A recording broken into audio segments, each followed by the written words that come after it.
नमस्कार, मैं हूं शिखा शुक्ला और आप देख रहे हैं भारत न्यूज। आइए रुक करते हैं आज की ताजा तरीन खबरों की ओर। सिद्धार्थनगर जिले में गौवंशों के लिए बनी गौशालाएं उनकी कब्र बन चुकी है। पिछले 3 दिनों में एक गौशाला में 3 गायों की मौत और कई जानवर मृत्यु के कगार पर पहुंच गए हैं। मामला सिद्धार्थनगर जिले के डुमरियागंज विकास खंड क्षेत्र ग्राम पंचायत पुरैना में बनी अस्थायी गौशाला का है।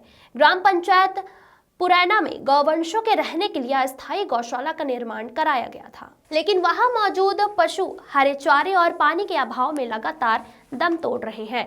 सरकार गौवंश की सुरक्षा और उनकी देखरेख के लिए हर महीने लाखों रुपए खर्च करती है, लेकिन जिम्मेदारों की लापरवाही से सरकार के मंसूबे पर पानी फिरता दिख रहा है। डुमरियागंज के पुरैना में स्थित अस्थायी गौशाला में गौवंशों को खाने के लिए न तो हरे चारे का इंतजाम है और न ही उनके प्यास बुझाने के लिए साफ पानी का।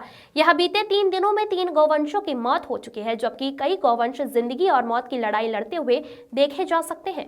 गौशाला में जो गौवंश मर जाते हैं उन्हें गौशाला परिसर में ही कब्र खोद कर गाड़ दिया जाता है, जो कि थोड़ी सी मिट्टी हटाने पर साफ तौर पर देखे जा सकते हैं। गौशाला में इन गौवंशों का क्या हाल है, इसका अंदाजा वहां मौजूद उनके इधर उधर पड़े अवशेषों से ही लगाया जा सकता है। जब मीडिया की टीम गौशाला के इस दुर्दशा को देखने के लिए पहुंची तो वहां मौजूद जिम्मेदार हरकत में आ गए और बीमार गौवंशों के उपचार का इंतजाम करने लगे। ऐसा नहीं है कि यहाँ हाल ही सिर्फ डुमरियागंज स्थित पुरैना में बनी अस्थायी गौशाला का है, बल्कि जिले में संचालित ज्यादातर गौशालाओं की स्थिति इसी तरह बदहाल है। गौशालाओं की बदतर स्थिति को लेकर जिला अधिकारी राजा गणपति आर ने कहा कि जिले में जितनी भी गौशालाएं संचालित हैं उनमें बेहतर स्वास्थ्य के लिए संबंधित अधिकारियों को निर्देशित किया गया है।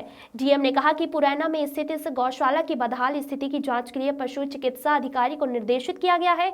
उनकी रिपोर्ट आने के बाद संबंधित के खिलाफ आवश्यक कार्यवाही की जाएगी। जिलाधिकारी राजा गणपति आर ने कहा कि जिले की सभी गौशालाओं पर सूखे और हरे चारे के साथ पानी के उत्तम प्रबंध के लिए कहा गया है। साथ ही ठंड को देखते हुए गौशालाओं में तिरपाल की व्यवस्था करने के निर्देश भी दिए गए हैं। जिलाधिकारी ने कहा कि गौशालाओं को लेकर किसी भी अधिकारी द्वारा की गई लापरवाही अक्षम्य है। डीएम ने कहा कि इस मामले को संज्ञान में लेकर वह खुद गौशालाओं का दौरा करेंगे और वहां अच्छी से अच्छी सुविधा दिलाने का प्रयास करेंगे। देखिए, ये गंभीर शिकायत है। इसके संबंध में मुख्य पशु शिक्षा अधिकारी का अवगत करा दिया गया है और मौके पे जाके मतलब उसका तुरंत निस्तारण करने के लिए और जाँच करने के लिए आदेशित किया गया।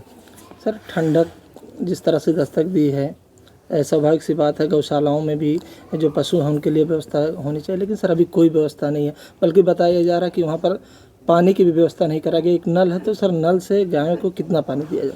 देखिए, वो सभी मुख्य पशु शिक्षा अधिकारी के साथ साथ और पशु शिक्षा अधिकारी को भी मतलब निर्देशित किया गया। साथ में जितना भी काना गौशाला है हमारा नगर पंचायत और नगर पालिका में, सबको स्पष्ट निर्देशित किया गया है और जितना भी पशु रखा है उसका ठीक ठाक मतलब चारा खिलाएंगे, हरी चारा के साथ मतलब जो दाना भी खिलाएंगे। और साथ साथ ठंडी मौसम का संज्ञान में लेते हुए हम लोग ने तिरपाल का व्यवस्था भी कर लिया। लगभग सभी नगर पंचायत, नगर पालिका और ग्राम पंचायत का गौशालाओं में तिरपाल का व्यवस्था कर लिया गया और आवश्यकता के अनुसार अलाव जलाने के भी मतलब व्यवस्था हम लोग ने कर लिया। सर, पुराना गांव में ना तो हरे चारे की व्यवस्था है, सूखे चारे की भी व्यवस्था कराई गई है, लेकिन सर सूखे चारे पशु कैसे खाएंगे? पानी भी पर्याप्त मात्रा में होनी चाहिए। वहाँ पर कोई मोटर से पानी की व्यवस्था भी नहीं है। देखिए, ये जांच का विषय है और इसके लिए हम मुख्य पशु शिक्षा अधिकारी का निर्देशित किया गया। वह जांच रिपोर्ट आने के बाद मतलब उस आधार पर नियमानुसार कार्रवाई की जाएगी।